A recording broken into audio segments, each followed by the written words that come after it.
Bande konangai barandi ya FM lokole ya Congo TV na pesi bino penza mbote na tondisa mena esengo ya kokutana na bino bandeko, esengo ya kokutana na bino batata, esengo ya kozana bino ba mama, bandeko basi, bandeko babali, bisika biso bino bozali, esengo na motema na pesi bino penza mbote. Lelo ezele bongo mokolo ya esengo pona bana RDC, mokolo ya esengo pona bana ya Kinshasa, mokolo ya esengo pona biso banso bandeko baeto kulandaka FM lokole ya Congo TV etando ya boyebi soso mobali o ya telemi pona kulamusa bato balali pongi toyebi yango malamu na bamboka na biso bisika bandeko ebele bato ebele touta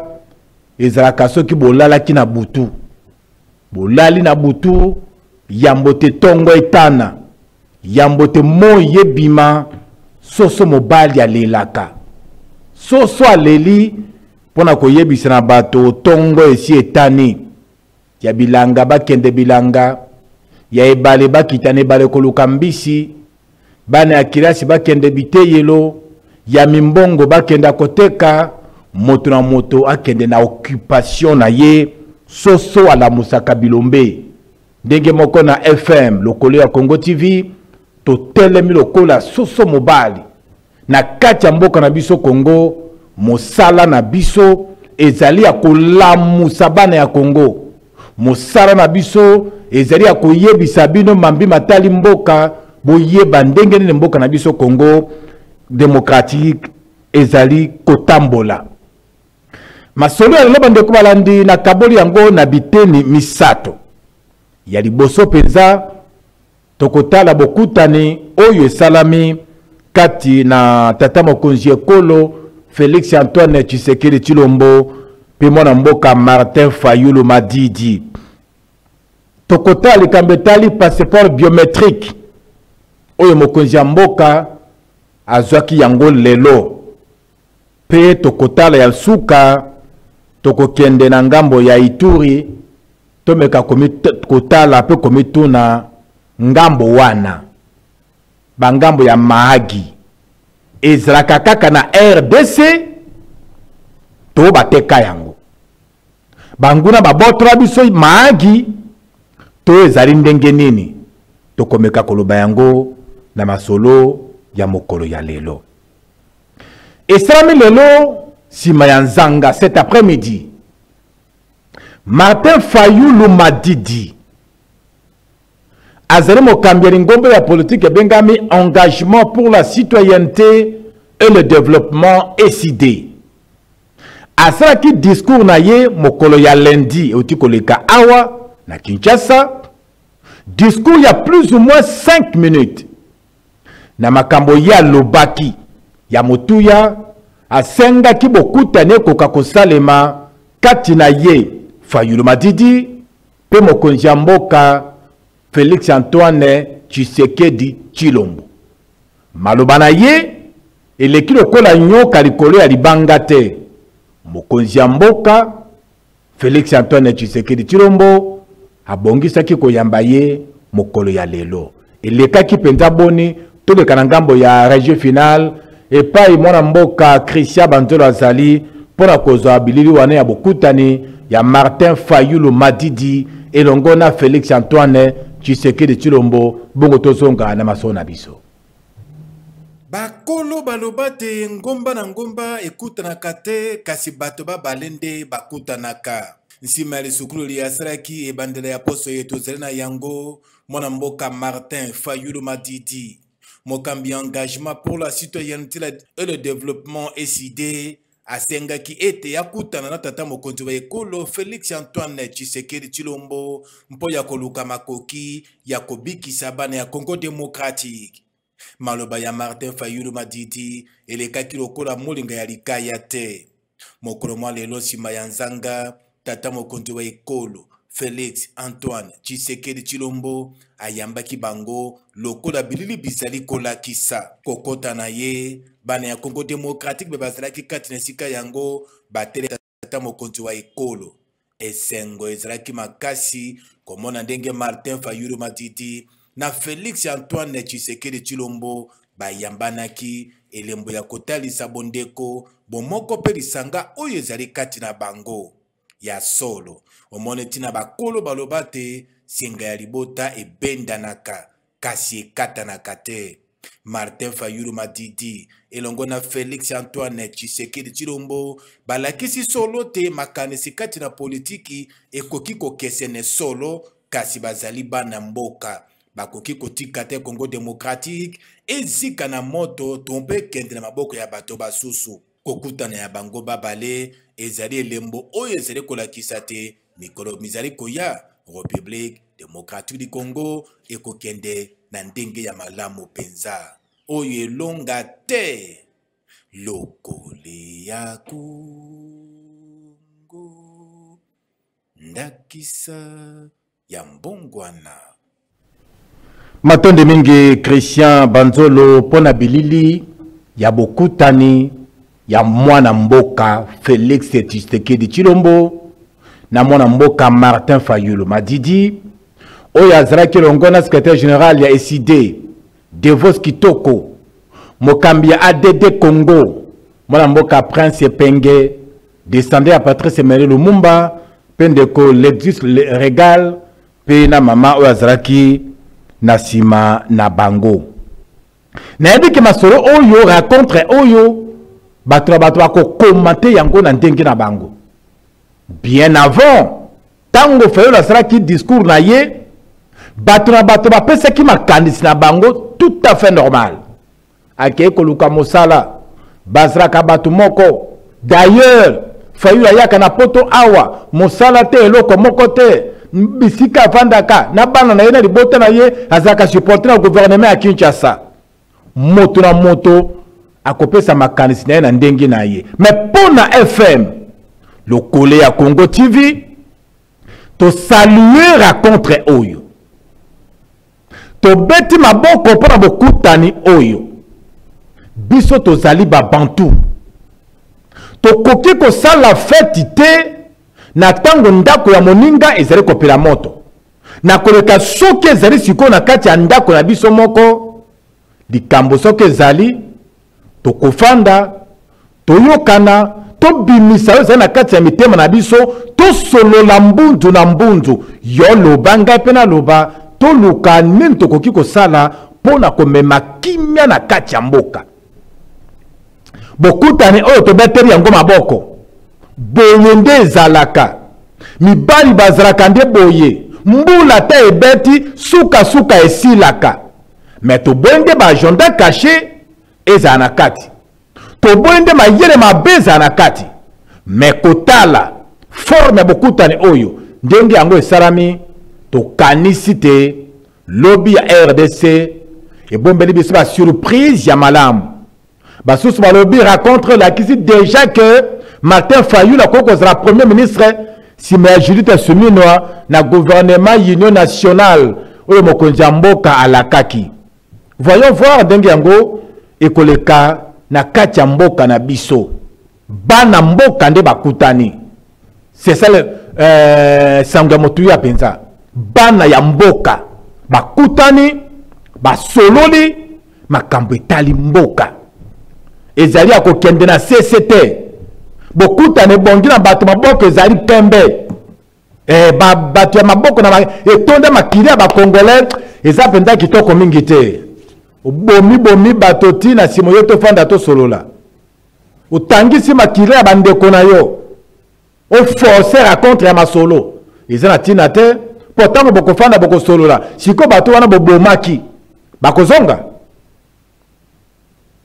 tobeti maboko na bokutani ya Martin Fayulu tobeti maboko na bokutani na ye na ndeko na ye Félix Antoine Tshisekedi Tshilombo yango tolobaki ngomba na ngomba ekutana kate kaka bato nde bakutana tolobi lisusu singa famille ate bendani ekatana kate oyo ezali bana ya Congo basolola pona koluka kimia ezonga kati na mboka pamba te na mboka na biso bandeko na ngai tokufi mingi tomoni pasi mingi tango ekoki totia na se tobongisa tosukula bilamba tosukula mitema pamba te lutumba simaro ayembaka makambo tobombaka na kati ya mitema nde bebisaka mokili na obeniti oyo bato babombaka na kati ya mitema nde bebisaka mokili mais soki tobimisi ya mitema na biso totia yango likolo ya mesa tosololi na kanisi te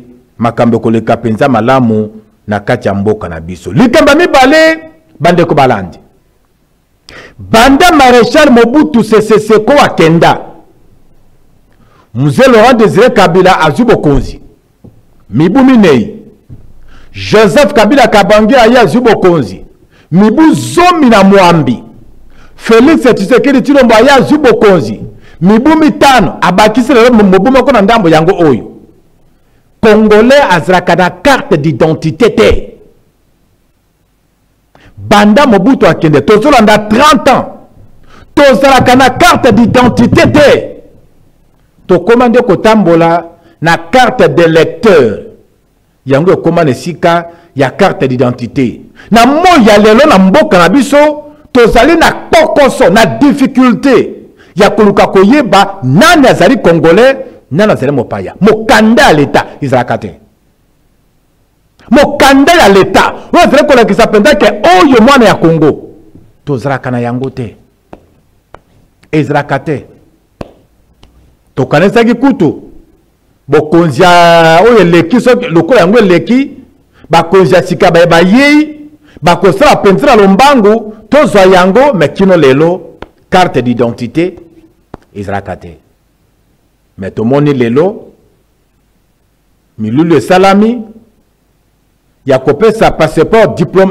biométrique na premier citoyen ya mboka na biso Congo totangi wana Félix Antoine Tshisekedi Tshilombo esalami na ministère ya affaires étrangères tolanda na ngambo ya machine epende ya DG Androko TV esika zali bilili wana ya oyo basalaki ya kopesa na mokonzi ya mboka passeport biométrique. Bato ya bonya pe mayele baloba ete engumba Roma batongaka yango mokolo moko te. Pona kolakisa te makambo ya malamu pe kitoko kati na mboka nyonso eyaka kaka mbala moko te. Mokolo mwa lelo bosengeli koyeba te na ngambo ya ministère ya affaires étrangères tata mokonzi wa ekolo Félix Antoine Tshisekedi Tshilombo alekaki na molulu ya koyamba na maboko na ye mpenza passeport biométrique oye bimisami na nzela ya mbulamatari yekolo Congo démocratique. Molulu yango elekaki ndenge nini? Yoka lokole. Nous avons l'honneur de vous recevoir aujourd'hui dans notre bureau à l'occasion de remise officielle de votre passeport biométrique. Avant de vous remettre le passeport, je me fais le devoir de vous expliquer les biais fondés de ce passeport en ce qui concerne la sécurité. Excellence, ce nouveau passeport biométrique contient des données invisibles.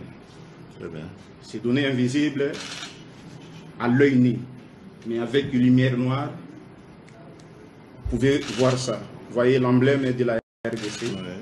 Et il y a le filigrane qui est ici, qui n'est pas visible à l'œil nu.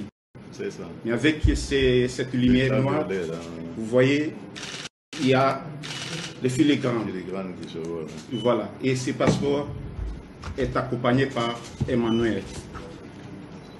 Et voilà, Excellence, au nom de son Excellence, Madame la ministre d'État, ministre des Affaires étrangères, je vous remets ce nouveau passeport biométrique. Merci beaucoup, monsieur. Merci.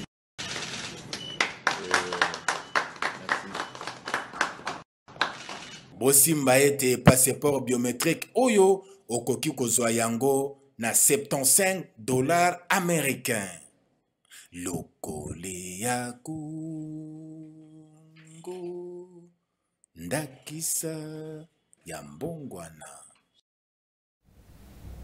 Merci mingi bolandi wana milolo ndenge salami mokonzi ya mboka premier citoyen azwi passeport biométrique oyo epesa melier pe tokanisi te pona kozwa yango ntalo oyo leta ati ekozala kaka bongo pona mboka oyo toyebani toyebani ntalo na yango ya $75 wana ekoriske kome ya bato moko boye pona kozwa yango pe mindondo po korp na mboka oyo ekota na misisa ya bato efanda na makila tina mikuwa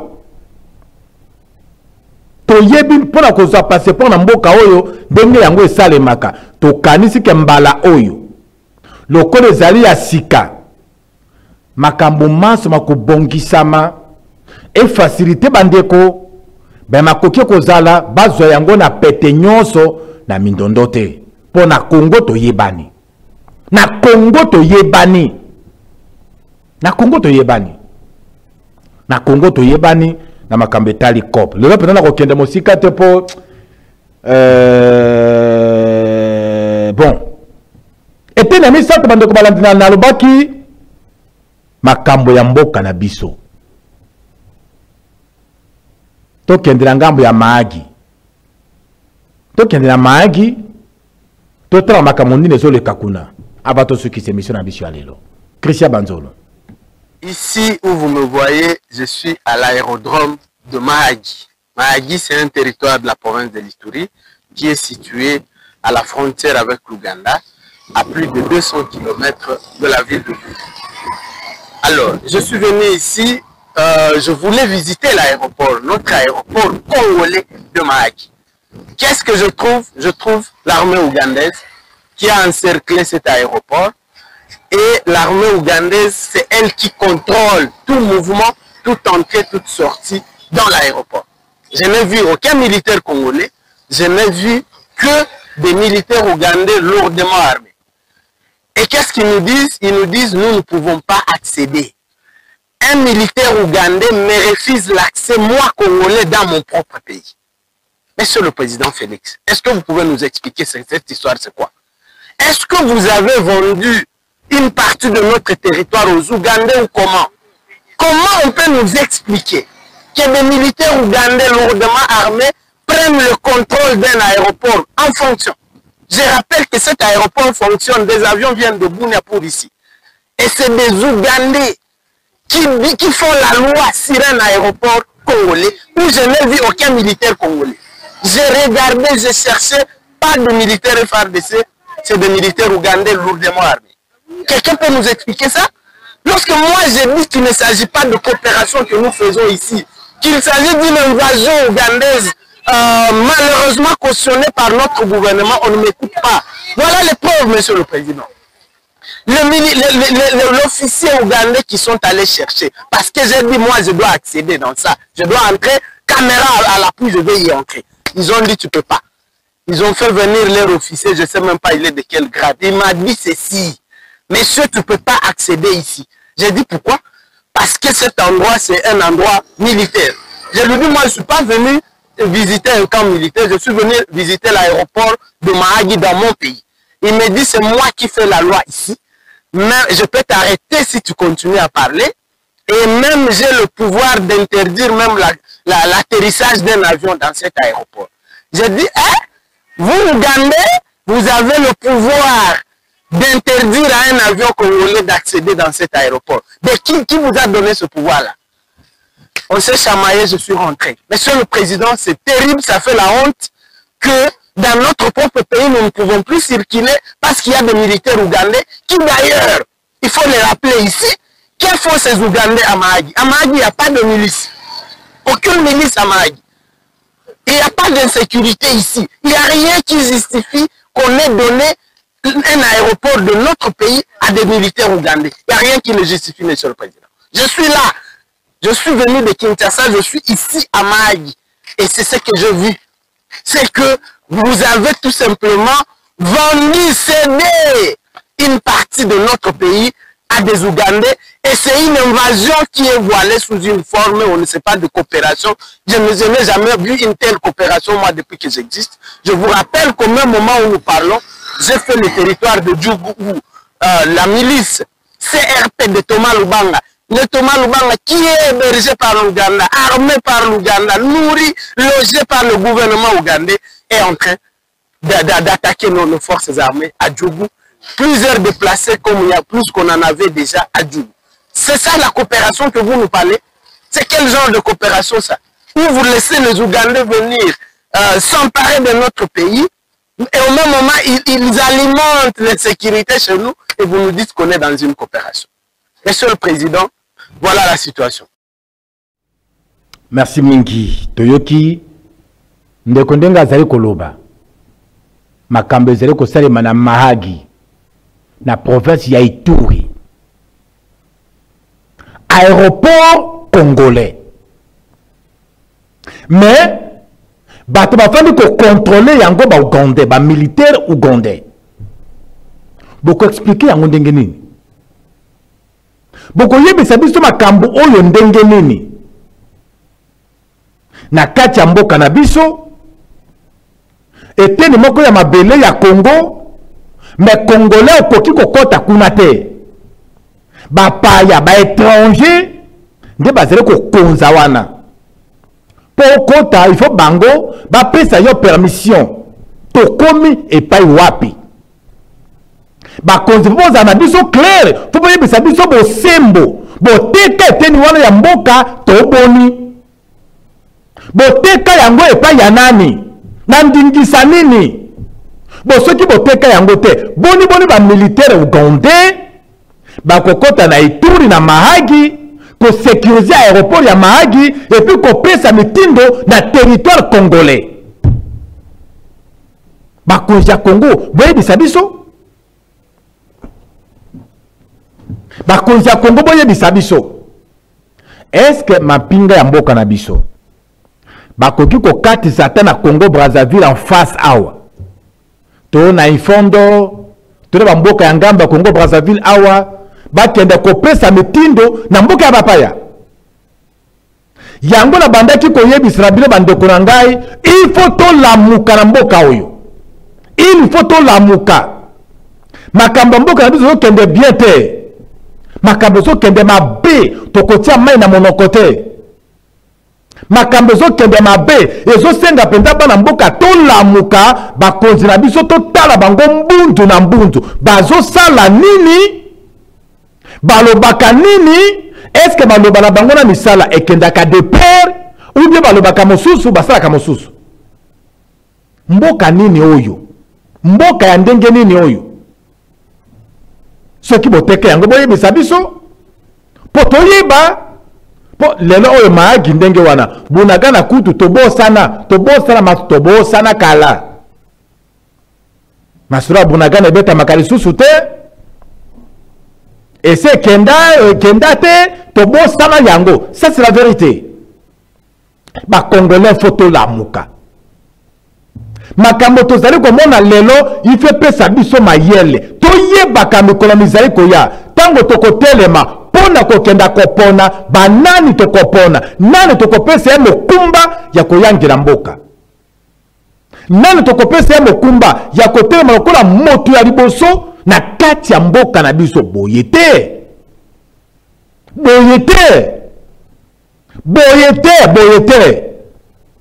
po soki biso tokosala yango na mboka ya bapaya te ndenge nini bapaya bakoya kosala yango na mboka na biso. Kongo ekomi lokola ekunde oyo eyambaka bosoto nyonso. Kongo ekomi lokola ekunde full poubelle oyo moto nyonso aza na salite na ye akoya kobwaka. Boyete bakonzi ya Congo fo botelema na bandaki kolanda pona ngonga ata lobi po nyama ya ntoko soki okufi lelo ekopola kaka lelo te o na kanaki koloba lelo na banzi ya suki nano awa bakonzi ya Congo il faut tofungola bango miso tolanda bango penza na bokebi. Il faut maloba na bango na misala ekenda kanzira moko bolingo ya mboka il faut tomona ka yango nde na misala bozali kosala ya boyete bo batela mboka oyo malamu. Est-ce que la frontière ya Congo ya 1960 yango de sati lelo monene ya Congo, superficie ya RDC.